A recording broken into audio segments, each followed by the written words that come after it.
के सबसे प्राचीन जिला हजारीबाग, जिसका गठन 1833 में किया गया था।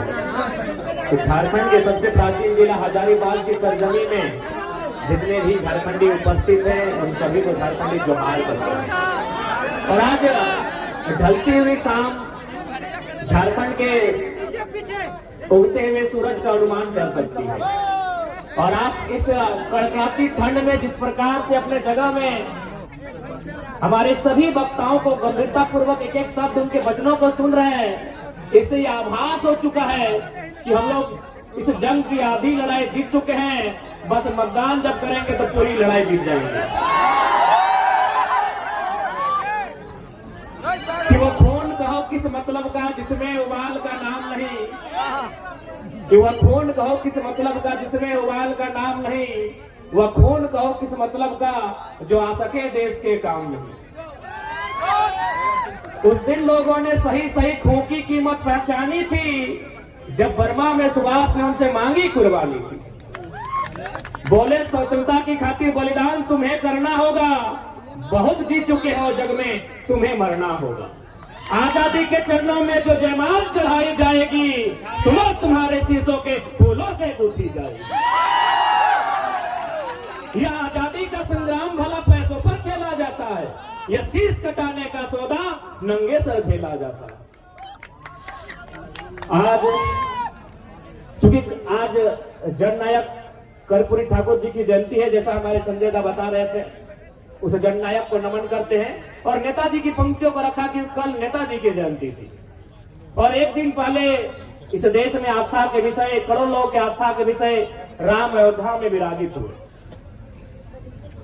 चूंकि देश में एक माहौल, एक गीत बना, राम आएंगे, हम तो कहेंगे राम के साथ भगत सिंह भी आए, डॉक्टर अम्बेडकर भी आए, एपीजे अब्दुल कलाम भी आए, महात्मा गांधी भी आए, सरदार पटेल भी आए, चंद्रशेखर आजाद भी आए, अशफाक अली खां भी आए।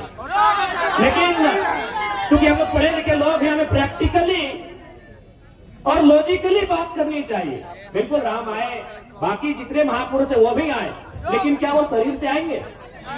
हम पढ़े लिखे लोग हैं, प्रैक्टिकली बात कीजिए, हम लोग लॉजिकली बात कीजिए, इमोशनली नहीं। क्या जो महापुरुष चाहे कोई रहे, राम रहे, कृष्ण रहे, गांधी रहे, कलाम रहे, जिन्होंने अपने शरीर को त्यागा है, वो शरीर के रूप में आएंगे? क्या वो बोलते हुए आएंगे? क्या वो खाते हुए, नाचते हुए, गाते हुए आएंगे? नहीं, वो विचार के रूप में आएंगे। अतः राम का स्वागत है विचारों के रूप में, गांधी का भी स्वागत है विचारों के रूप में, कलाम का भी स्वागत है विचारों के रूप में। फिर शरीर के रूप में कोई नहीं आएंगे, ये प्रैक्टिकली आपको समझना होगा। यानी हम स्वागत करते हैं, राम आएंगे, स्वागत करते हैं। अब आप कहेंगे कि अब तक हमने कभी सभाओं में इसका जिक्र नहीं किया, आज क्यों? नहीं, इसलिए कि कुछ दिन बाद हजारीबाग के सांसद राम जी के नाम पर वोट करेंगे, राम जी के नाम पर वोट मांगेंगे। एक बात बताइए, राम का मतलब क्या होता है? राम का मतलब होता है त्याग, राम का मतलब होता है पिता के वचन के लिए राजपाट का त्याग। और ये जयंत सिन्हा जब राम के नाम से वोट मांगेंगे, आपको थोड़ा सवाल करना चाहिए, जिसके पास 50,000 करोड़ की संपत्ति है वो किस मुख से राम के नाम से वोट मांगेंगे? उनसे पूछेगा कि राम का मतलब क्या है? भाई पूछना है, राम का आदर्श क्या है, राम का चरित्र क्या है, राम का आचरण क्या है, उनसे पूछिएगा। आज लगभग 62 विदेशी कंपनियों में उनका सीधा शेयर है, और ये व्यक्ति राम के नाम से मतदान करेंगे, राम मतदान दे देंगे। 62 कंपनियों में जो हजारीबाग के सांसद हैं, उनका 62 कंपनियों में सीधा शेयर है विदेश में। वो तो आप जानेंगे कि परसेंटेज कितना है, लेकिन मुझे जहां तक जानकारी है 62 कंपनियों में इन ढोंगियों का, इन पाखंडियों का सीधा शेयर है।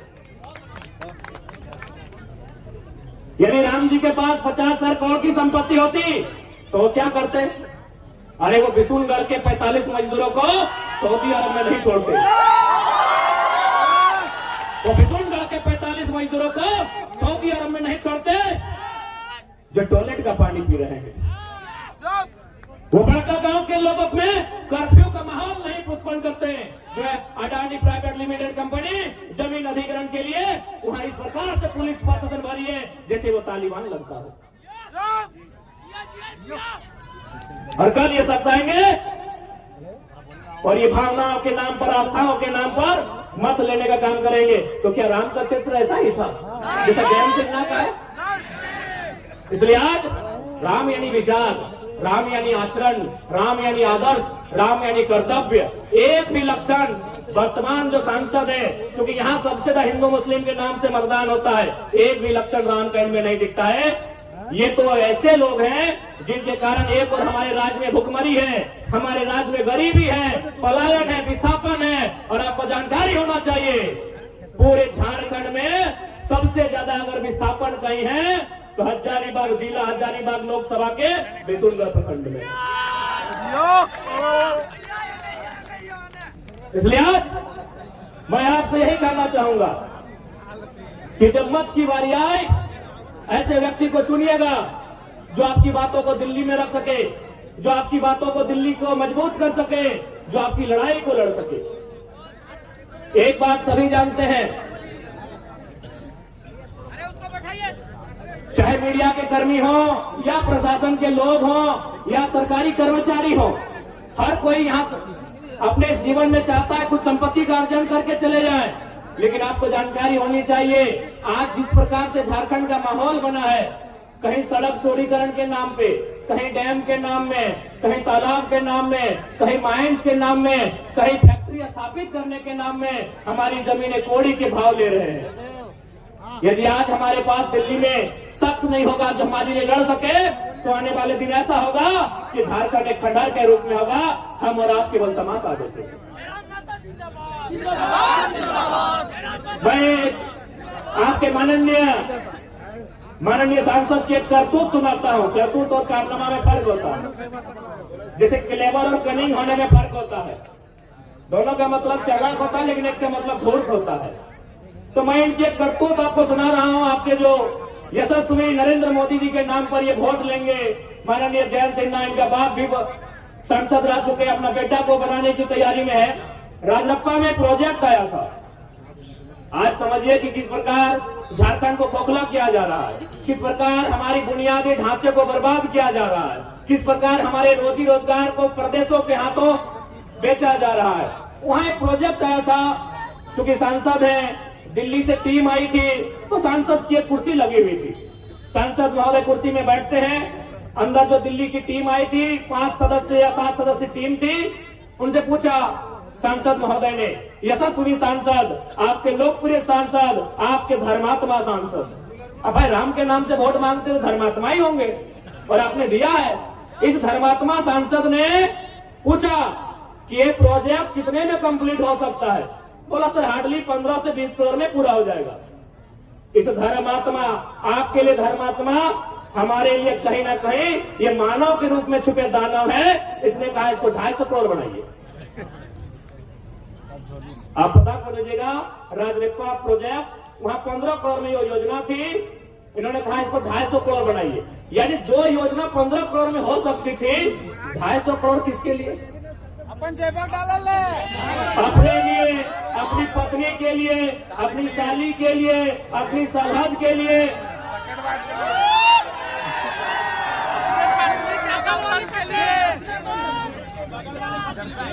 बाकी हमें बताने की आवश्यकता नहीं है कैसे दुराचारी लोग हैं ये। वास्तव में राम भी उनको मानते हैं जो अंतरात्मा से और दिल से मानते हैं। ये लोग अपने पाप को छुपाने के लिए केवल जबान से राम का नाम लेते हैं। अगर वास्तव में राम को आदर्श मानते हैं, मैं आज इस हजारों की भीड़ से, सम्मानित मीडिया बंधुओं के बीच से, मीडिया की बहनों के बीच से हजारीबाग के सांसद को चुनौती देता हूं कि वास्तव में अगर आप राम को मानते हैं तो 50,000 करोड़ की संपत्ति में 1,000 करोड़ रखिए, बाकी उन 50,000 करोड़ आप जनता को दान कर दीजिए। ये राम का चरित्र हो सकता है, ये राम का आदर्श हो सकता है। 50 को कंपनी जो विदेश में चलेगी, आपका वहाँ 30-35% शेयर रहेगा और झारखंड में जनता को केवल बरगलाना का ये लोग काम करते हैं। आज झारखंड गरीब नहीं है मेरे साथियों, मेरी माताओं, मेरे बहनों, मेरे बुद्धिजीवी अभिभावकों, इस झारखंड को गरीब बनाया जाता है। झारखंड नहीं है गरीब। इस राज्य को जानबूझ के ये लोग बर्बाद करने पर तुले हैं और ये हमारा और आपका कर्तव्य बनता है कि इस राज्य की उन्नति कैसे हो, इस राज्य का हितार्थ कैसे हो, इस राज्य को अव्वल दर्जे का राज्य बनाया कैसे। क्योंकि अगर हम स्थानीयता के मुद्दे से आए थे और यदि हम लोग स्थानीयता की बात नहीं करें तो शायद बेईमानी होगी। आज बहुत सारे लोग, और साथ साथ राम जी ने तो हमारे 1932 के खतियान को भी मजबूत किया है। राम जी ने हमारे 1932 के खतियान को भी मजबूत किया है। अब आप बोलेंगे कैसे? राम जी का विवाद कब का है? 1528 का है। समाधान कब हुआ? 21वीं सदी में। समाधान किन्होंने करवाया? लोकतंत्र ने। लोकतंत्र ने। तो भाई जब मुगलों के काल की समस्या का समाधान लोकतंत्र में हो सकता है तो हम तो अंग्रेजों की काल की समस्या का समाधान मांग रहे हैं। हम तो अंग्रेजों की काल की समस्या का समाधान मांग रहे हैं। तो राम जी ने तो तमाम विस्थापितों को मजबूती दिया है। तमाम विस्थापितों को, जिनका जमीन 50 साल पहले टाटा ने लिया है, डीवीसी ने लिया है, वेदांता ने लिया है, सीसीएल ने लिया है, बीसीसीएल ने लिया है, ईसीएल ने लिया है, एचईसी ने लिया है, हिंडाल्को ने लिया है, मगध, आम्रपाली, एनटीपीसी ने लिया है, 50 साल पहले लिया है। जब राम जी की समस्या का समाधान 500 साल बाद यही लोकतंत्र का बुनियादी, यही लोकतंत्र का सर्वोच्च न्यायालय करता है, तो 50 साल पहले जो हमारा जमीन अधिग्रहण हुआ है विकास के नाम पे, जो आज खाली पड़ा है, जो इस टाटा के कब्जे में है, कहीं एचईसी के कब्जे में है, कहीं हिंडाल्को के कब्जे में है, कहीं एनटीपीसी कब्जे में है, तो क्या हमारा भी अधिकार नहीं बनता है कि लोकतंत्र उसका समाधान करे? बनता है कि नहीं बनता है भाई? हमारे भी बाप दादा ने मात्र 50 साल पहले जमीन लिया है। एनटीपीसी को दिया है कोयला खोदने के लिए, मगध, आम्रपाली को दिया है, टंडवा में दिया है, पिपरवार में दिया है, राय बचरा में दिया है, बड़का गांव में दिया है, गोंदलपुरा में देने वाले हैं, लेने वाले हैं। वो कर्फ्यू का माहौल है। यही बिशुनगढ़ में कोणार्क डैम के माध्यम से दिए हैं। तो हमें भी इस लोकतंत्र में उतनी ही आस्था है।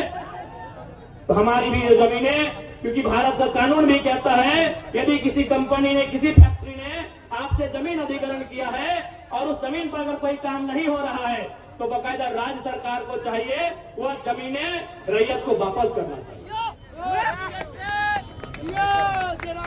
तो लोग कहते हैं भाई अंग्रेजों के काल का है। हमने तो बता दिया मुगल काल की समस्या का समाधान लोकतंत्र के माध्यम से हुआ। आप एक बात बताइए, जो लोग कहते हैं कि अंग्रेजों की काल की समस्या है, अंग्रेजों का कानून है, तो भारत के बुद्धिजीवी लोग बताए तो कि भारत का क्या है? भारत के लोग हमें बताएं। हम लोग थोड़ा कम पढ़े लिखे नौजवान हैं, अभी पढ़ाई लिखाई करी नहीं। भारत का है क्या? अरे भारत की प्रस्तावना फ्रांस से, भारत का मौलिक अधिकार संयुक्त राज्य अमेरिका से, भारत का नीति नेतृत्व आयरलैंड से, भारत के मौलिक कर्तव्य रसिया से, भारत का राष्ट्रपति संयुक्त राज्य अमेरिका से, भारत की सांसद ब्रिटेन से, भारत का संघीय ढांचा कनाडा से, भारत का आपातकाल जर्मनी से, भारत की संवर्ती सूची ऑस्ट्रेलिया से। तो 1932 अंग्रेजों कहने चले गए।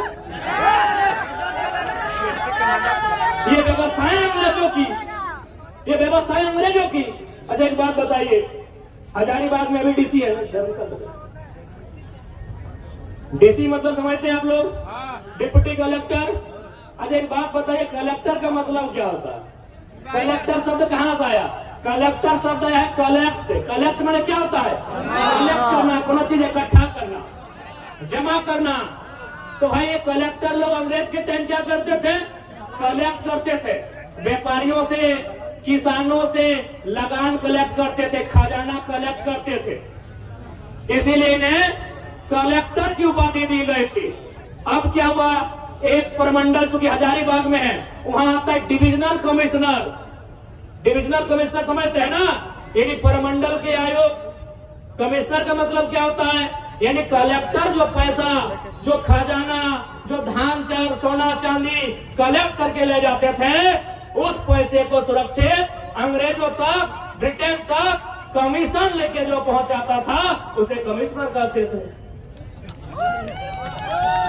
कमीशन कहां से आया? कमिश्नर शब्द कमीशन से आया है।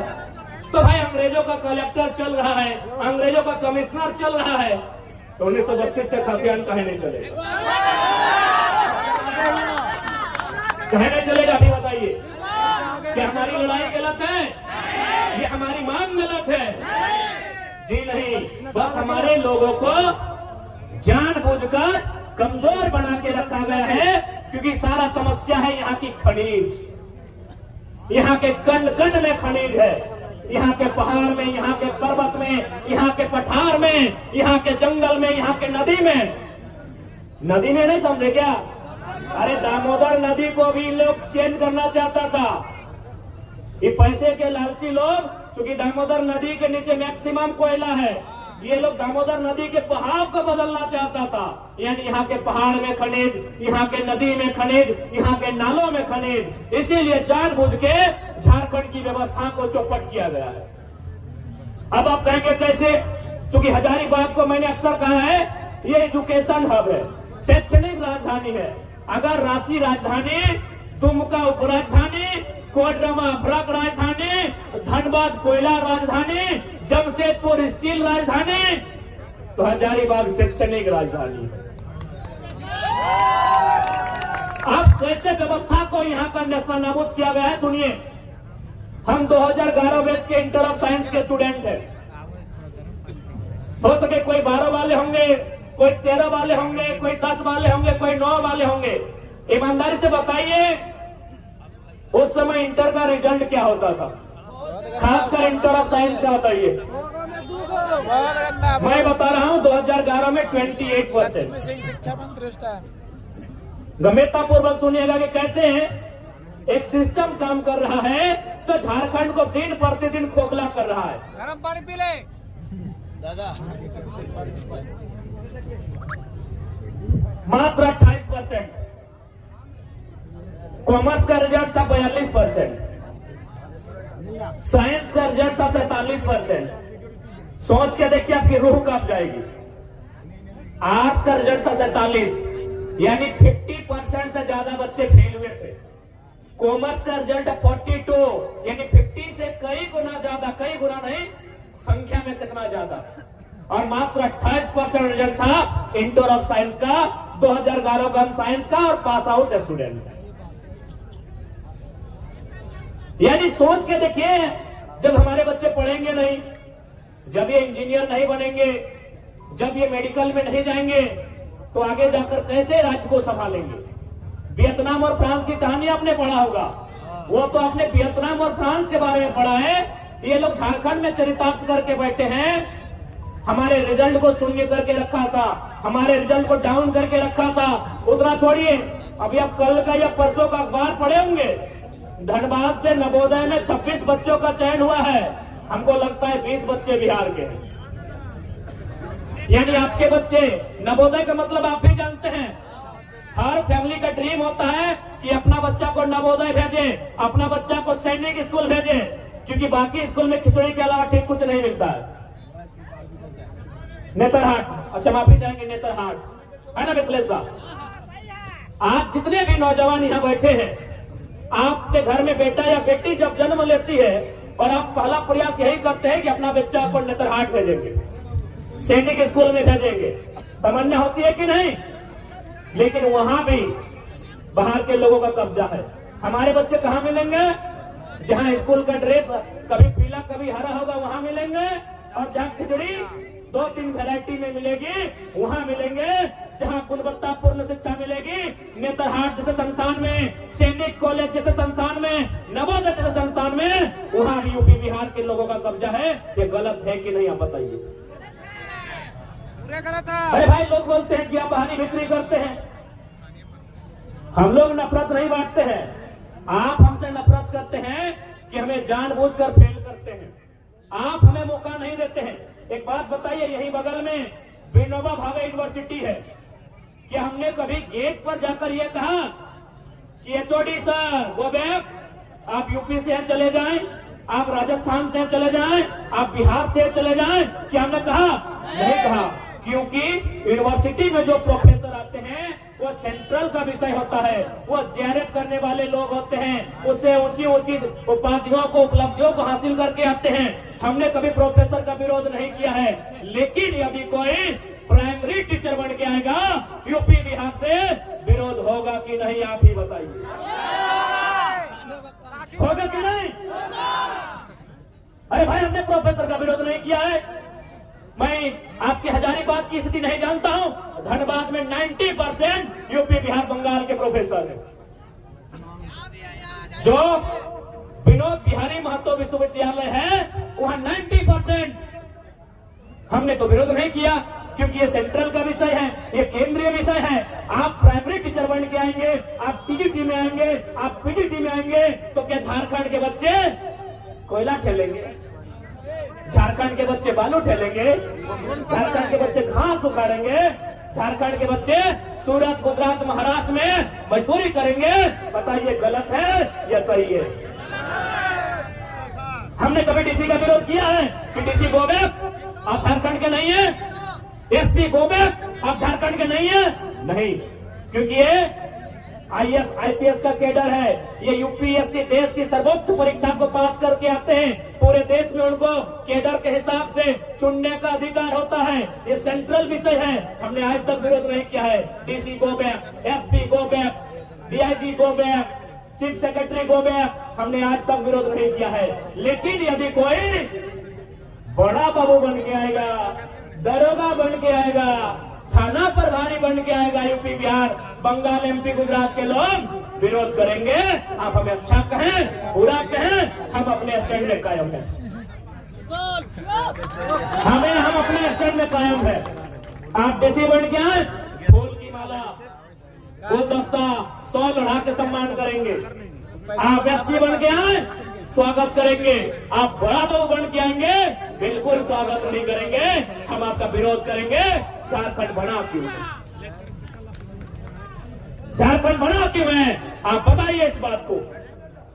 इसलिए आज हर एक नौजवान को इस बात को समझना होगा। यूं तो हम लोगों ने सोचा था कि हम लोग विधानसभा का चुनाव लड़ेंगे, और हमने सोचा था कि लोकसभा में मनोज दा, संजय दा होंगे, मोती दा हमारे इस चुनाव को लड़ेंगे। लेकिन हम ये भी सोचते हैं कि जब लोकसभा का चुनाव होगा, जब एक तरफ नरेंद्र मोदी की प्रचार होगी, एक तरफ राहुल गांधी का रैलियां होंगी, एक तरफ हमारे हेमंत बाबू, बाबूलाल जी, सुदेश जी की रैलियां होंगी, हमारे कार्यकर्ता निराश हो जाएंगे। तो उन अपने निराश सेनाओं को मजबूती देने के लिए, उन्हें हिम्मत देने के लिए उनका सेनापति लोकसभा के मैदान में होगा। हमारी कोई इच्छा नहीं कि लोकसभा चुनाव लड़ने की। हम तो राज्य के मुद्दों के साथ यहाँ आए हैं। हम तो राज्य को नेतृत्व करने के लिए लोग हमें उम्मीदें कर रहे हैं। लेकिन लोकसभा में हमारा आना, हमारे साथ साथ हमारे जो भाई आज मंच पे खड़े हैं, इनका लोकसभा में आना, खासकर मेरा, इसलिए कि हमारे सेना का मनोबल कम ना हो। जब सामने सुदेश जी आए, बाबूलाल जी आए, हेमंत जी आए, तो उनके सामने उनका बेटा, उनका सेना नायक झुमरा पारसनाथ के बीच का टाइगर भी बना चाहिए। हमें पूरा विश्वास है। इसी हौसले के लिए, इसी विश्वास के लिए, इसी हिम्मत के लिए लोकसभा चुनाव लड़ने का, और उसमें मैंने खुद भाग लेने का ऐलान किया है। नहीं तो हम लोग विधानसभा की तैयारी करते हैं, मनोज दा, संजय दा, मोती दा को कहते हैं आप लोग लोकसभा की देखिए कहां कैसे फिट होगा, आप लोग चर्चा करें। बस अपने कार्यकर्ताओं को, जो हमारे सेना है, उन सेनाओं में शक्ति का संचार करने के लिए हमने उसी सीट को चुना है। और ये सबके आदेश से, निर्देश से, जहां से अगर चढ़ जाएंगे तो पूरा झारखंड दिखाई देगा। उसे झारखंड की सर्वोच्च चोटी पारसनाथ कहते हैं, जो 4480 मीटर फीट की ऊंचाई पर है।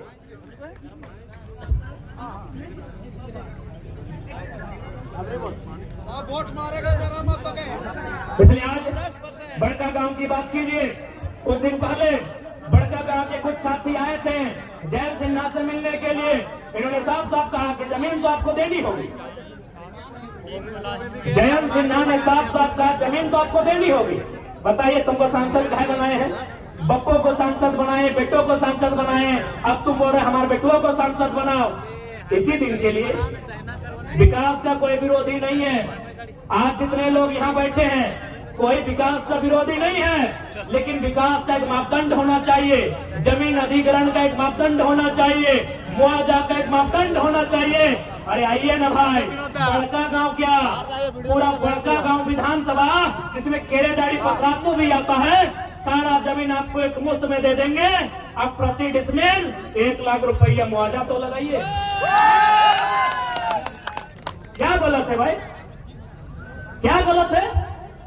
आज ये सब बोलते सरकार की संपत्ति है, सरकार 1947 में बना है, भारत का गणतंत्र 1950 में बना है। ये जमीन चाहे बड़का गांव की रहे, बरही कोडरमा की रहे या धनबाद बोकारो की रहे, उनके बाप दादा नहीं करने से भी कम से कम 10 पीढ़ी से जोत खोल रहे हैं। कम से कम 10 पीढ़ी यानी एक पीढ़ी में 50 साल यानी 500 साल से, मुगलों के काल से, उसके आगे से, कहीं राजा राजवाड़ों के काल से ये जोत खोल रहे हैं। बताइए, अब एक झटके में कानून लेके आएंगे, हमारी सारी जमीनों को चट भर में अधिग्रहण करके चले जाएंगे, और किसके लिए?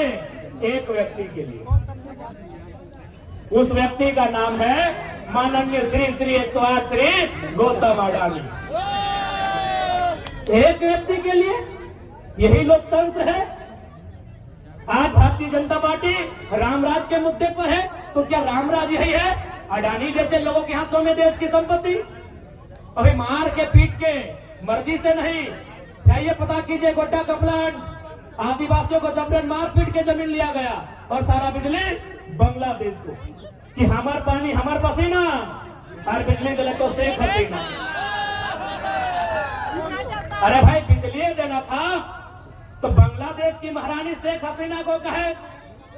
हमारे यहाँ शेख भाई बैठे हैं, उनकी खाला जाने शेख फातिमा, उनको बिजली देते, हमको कोई दिक्कत नहीं है। हमारे फजल खान जी बैठे हैं, उनकी शेख फातिमा को बिजली देते, हमें कोई आपत्ति नहीं है। रिजवान जी भी पीछे बैठे हैं,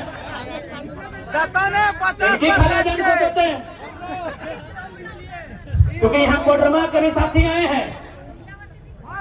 हाल ही फिलहाल एक फेल के पदाधिकारी 2 दिन पहले हमसे मिलने आए।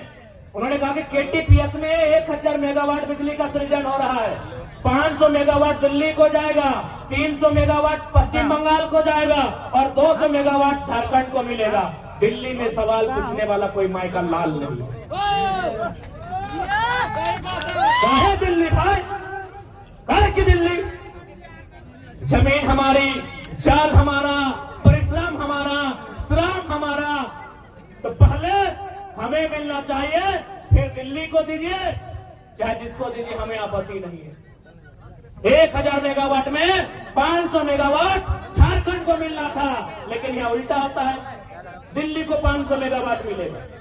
अरे हम तो, आप तो केवल एक छोटी सी नौकरी के चलते देखते हैं कि बाहरी भीतरी हो रहा है। कभी बड़ा, अपने दिमाग को बड़ा उठाइए, बड़ी बड़ी चीजों को देखिए, आपको पता चलेगा कि कितना अन्याय इस मिट्टी में होता है। हमको अन्याय पता चलता है जब टीचर की बहाली चतरा में, गढ़वा में होती है, मैक्सिमम यूपी बिहार के आते हैं, तब हमें पता चलता है।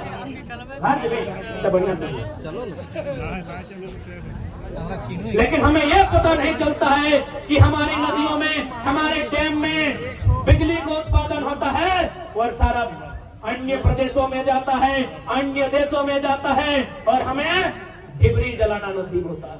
चतरा में अभी डिबरी जलो, चतरा में अभी जल हो।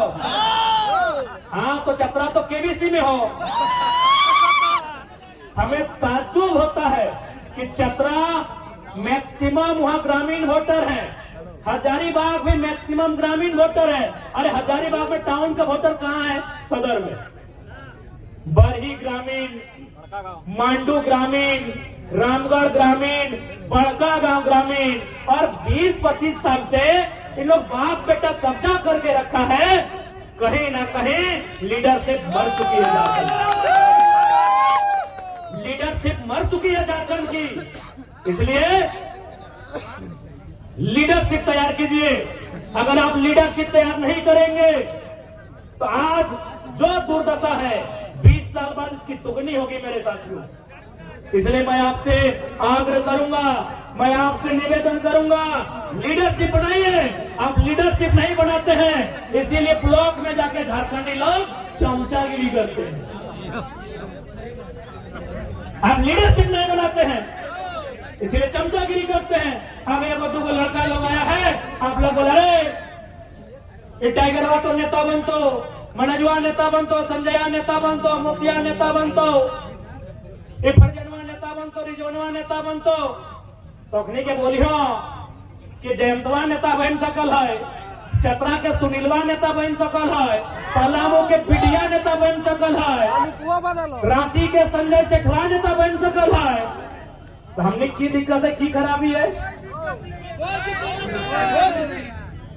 कि खाली रांची के संजय नेता बनता है कि हजारीबाग के भी संजय के नेता बनना चाहिए?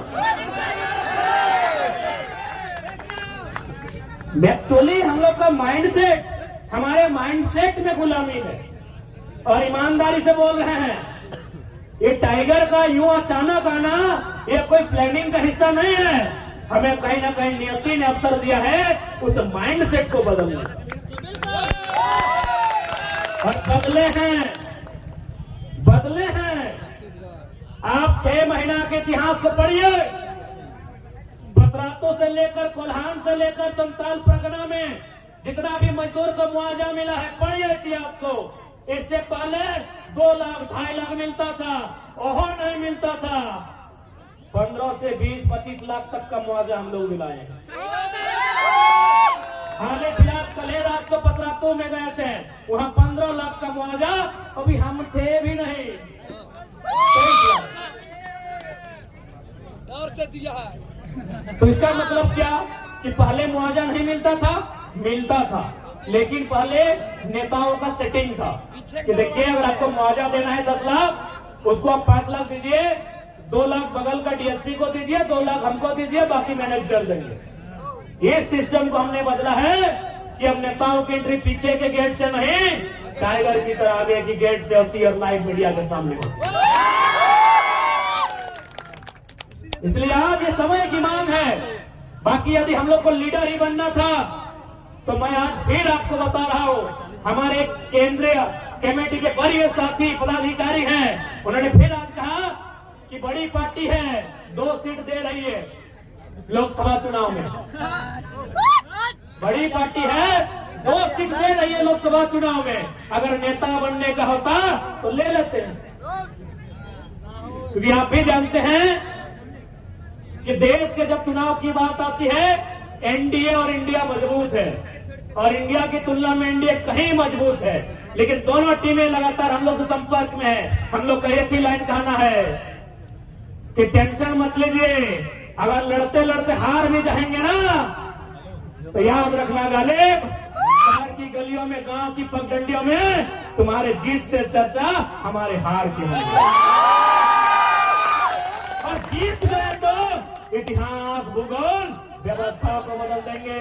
जीएम, सीएमडी, अधिकारी, आला अधिकारी सोच को बदल देंगे, क्योंकि उनको भी बता दें हमारे पास बैकग्राउंड में कोई एमपी एमएलए नहीं, झुमरा और पारसनाथ खड़ा है।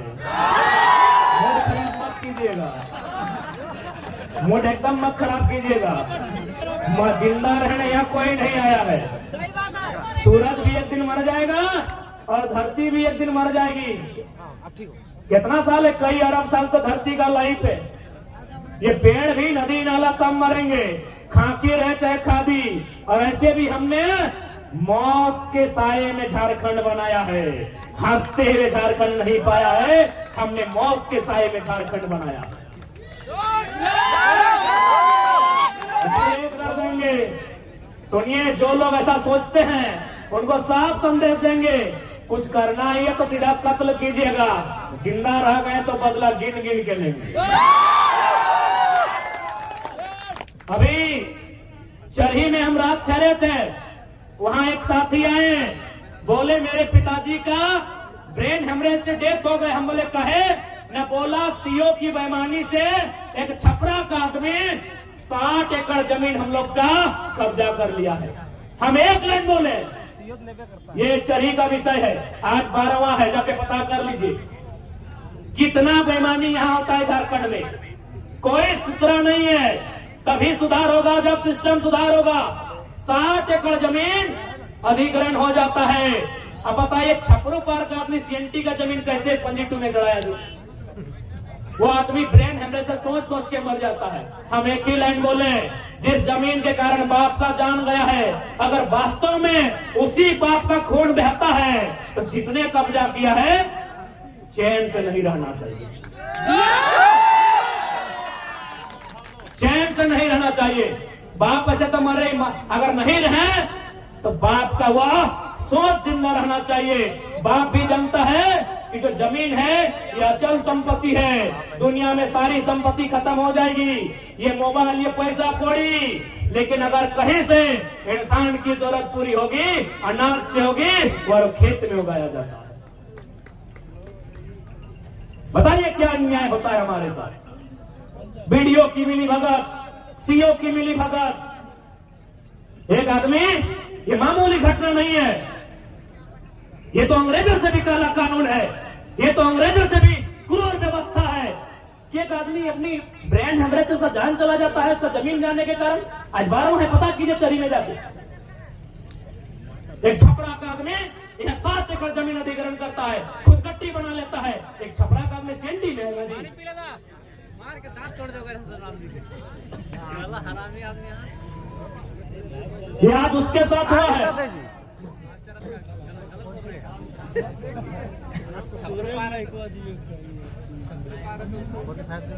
ये आज उनके साथ हुआ है, कल आपके साथ होगा। क्योंकि जिस दिन झारखंड में मिनरल्स खत्म हो जाएगा, उनका नजर हमारी जमीन पर होगा, याद रखिएगा। जिस दिन मिनरल्स खत्म हो जाएगा, उनका नजर जमीन में होगा। इसीलिए दिल्ली की जब बात आती है, हम लोग दिल्ली में सबसे पहले भूमि अधिग्रहण कानून और वन अधिकार कानून इनको दायरे में रखेंगे कि बिना ग्राम सभा के किसी प्रकार का कोई अधिग्रहण नहीं किया जाएगा।